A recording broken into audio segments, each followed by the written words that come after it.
جنگ بدر۔ السلام علیکم۔ غزوہ بدر اسلام کی پہلی بڑی جنگ تھی جو 2 ہجری میں ہوئی۔ یہ جنگ مدینہ منورہ کے مسلمانوں اور مکہ کے قریش کے درمیان لڑی گئی۔ پس منظر: مکہ کے کفار نے مسلمانوں کو ہمیشہ تنگ کیا اور ان کی تجارت اور زندگی مشکل بنائی۔ مسلمانوں کی تعداد کم اور وسائل بہت کم تھے، لیکن اللہ تعالیٰ کی مدد سے وہ ثابت قدم تھے۔ مسلمانوں کو ایک موقع ملا کہ وہ قریش کے قافلے کی روکے، اور یہ جنگ اس سلسلے کی وجہ سے ہو۔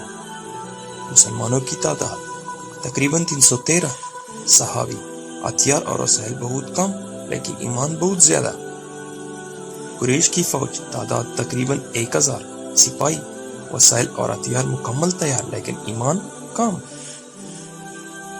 مسلمانوں کی قیادت حضرت محمد صلی اللہ علیہ وآلہ وسلم نے کی۔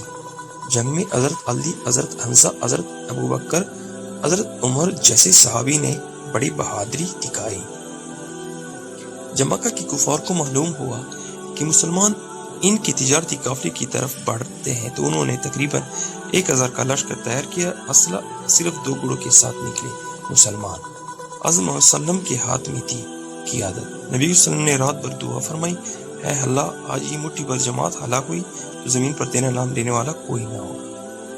جنگ کا آغاز عرب رسم کے مطابق مقابلہ ہوا۔ کفار کی طرف سے عتبہ بن ربی، شیبہ بن ربی، ولید بن عتبہ۔